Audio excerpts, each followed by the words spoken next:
Probably could have stretched before I started the video. Never mind, forgive me. Magic. So magic doesn't exist, but it also is real because it's just down to definition and context, but everything is magic. Life is magic. But specifically relative to humans and their own individual experience, we are magicians, we are magic. Because what we say is the case for the reality that we get to experience. So, I say heaven is here. That's magic. But it's also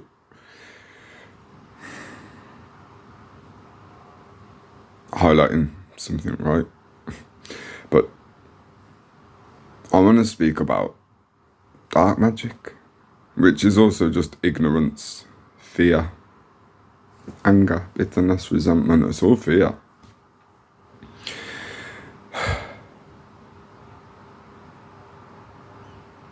This topic is close to my heart because all of the difficulties, a lot of the difficulties, the challenging situations that I have had no choice but to go through have been down to other people and their magic. And no, I'm not disempowering myself by saying that I was a victim of that. It just is the case, and it's not the case anymore. It just cannot be that way. But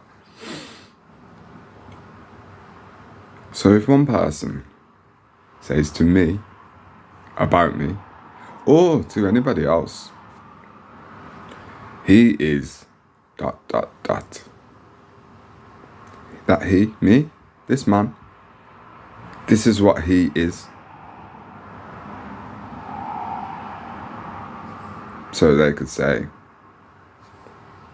a thief, right? But they're not saying this man is a thief, but he's also very kind, gentle, and loving. They're just saying he's a thief. In the same way that many people said about Jesus in the Bible, he works for the devil. He's a demon. Not, I can see demonic qualities, but he is actually the source of all love and light on this earth. Because it's projection. Humans disempower their self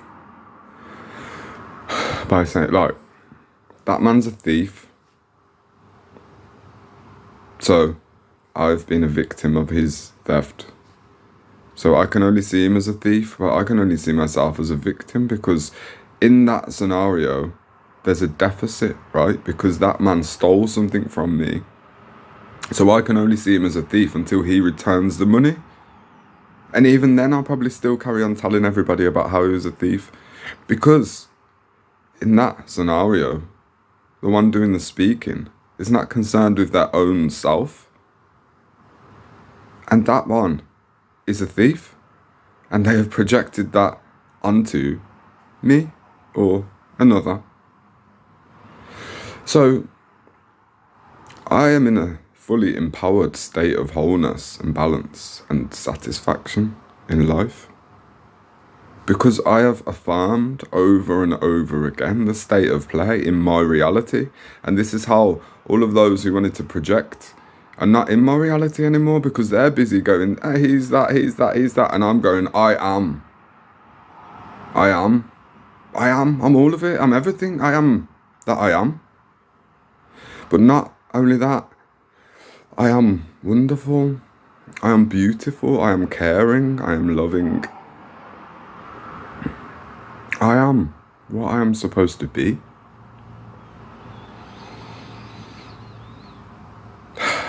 So,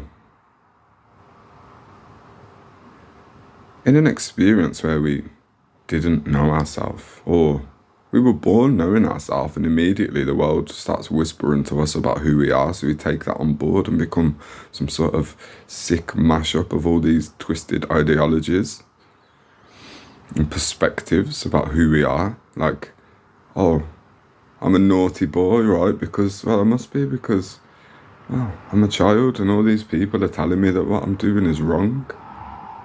I'm not living in the correct manner. I should be quieter. I should tone it down a bit. I should definitely not say those kind of things.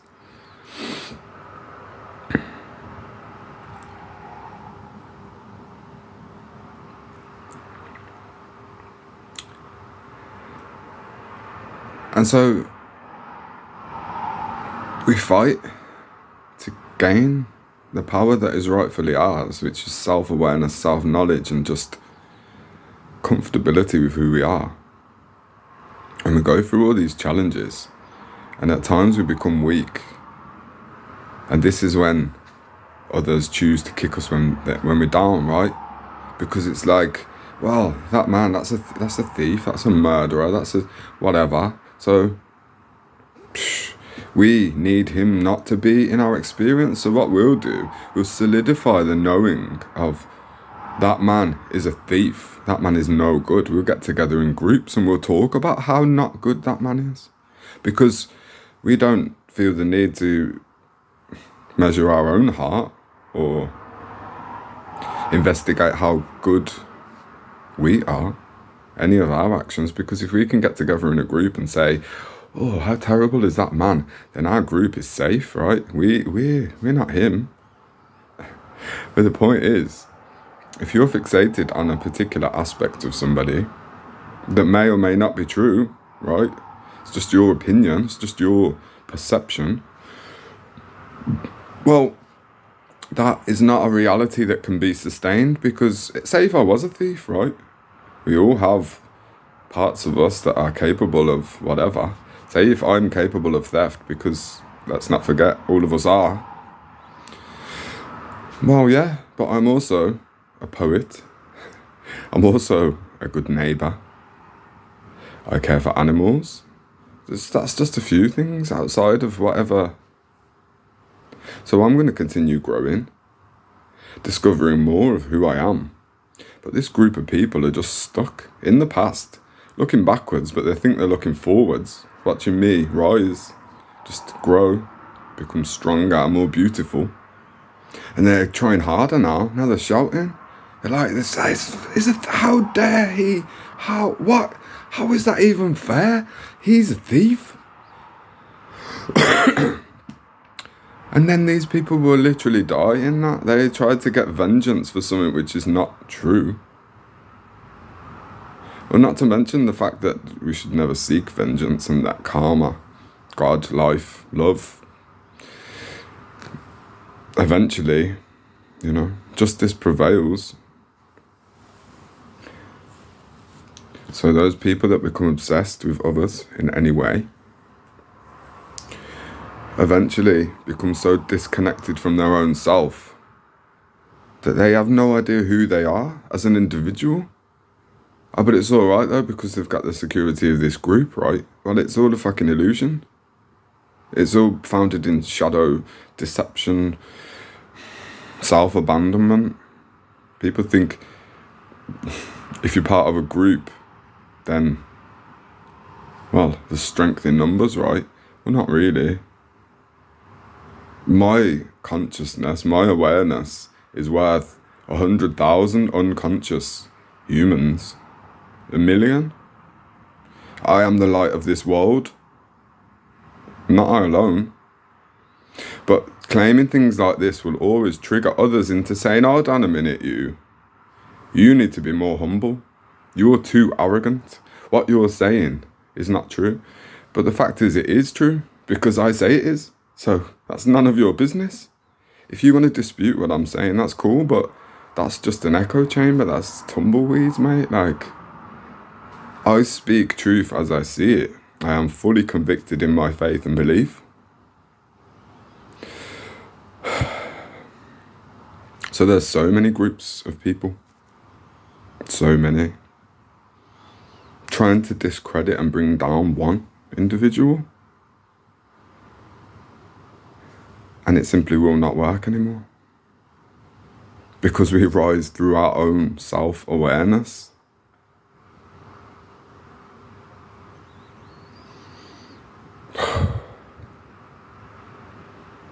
There's a full disclosure happening now, where everything that has even ever been spoken about, regarding me, regarding us individuals, it's all coming out now.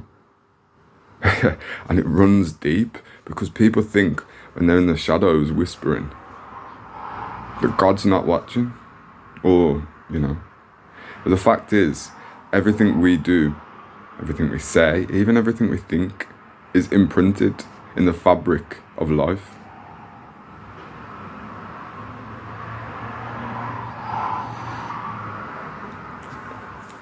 So, the spirit of death,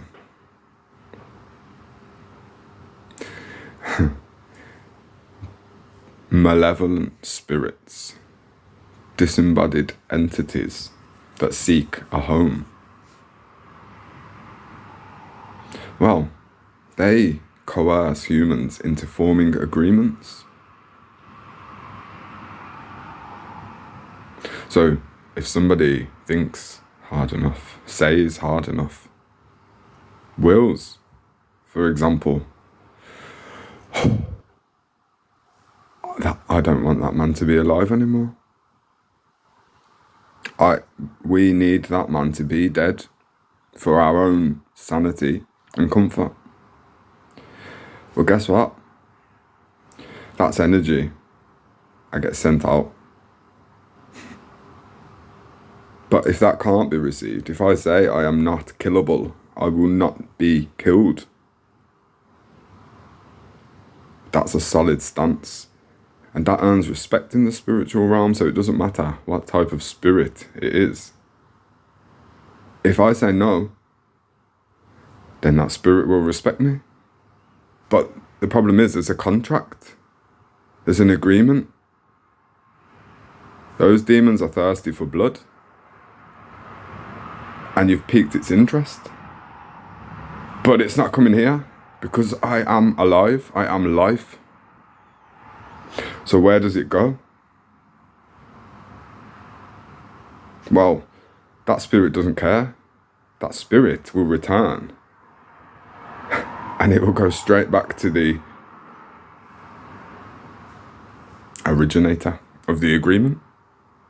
And it might spill off to other people.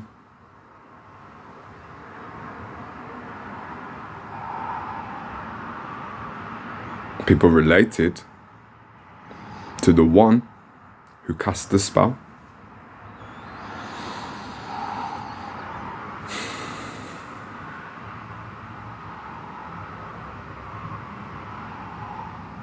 There's no such thing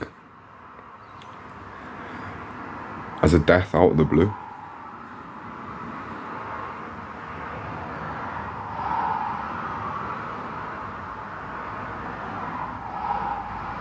But now,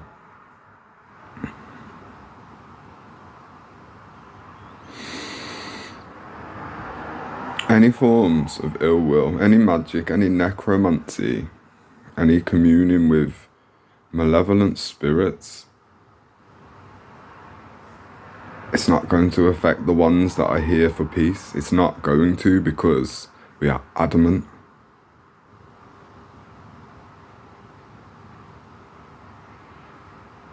What anybody else does in this life is none of my business.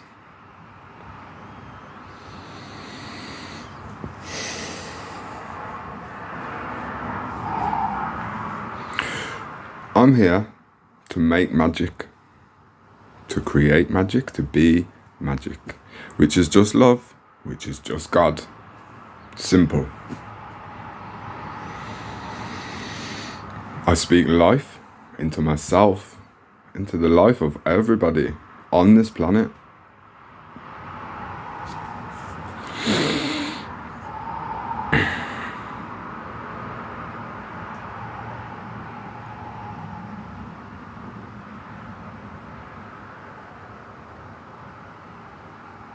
I just know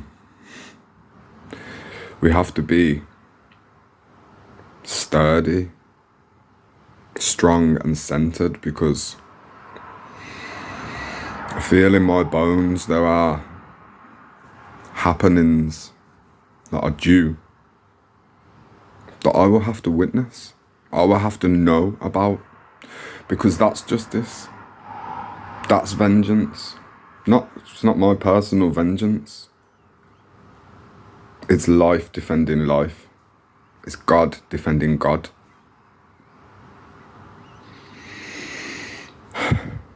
And I'm strong enough, you know.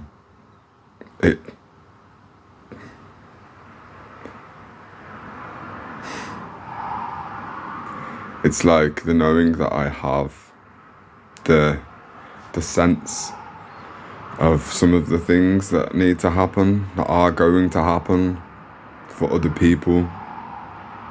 It's not nice. It's not nice to think about, and it won't be nice to witness, experience, and come to know. But you know what? My life for 39 years has not been nice because of these kinds of people. Like pure dark,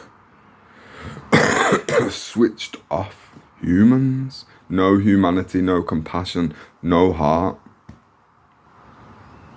So what good are these humans to the earth anyway? Really?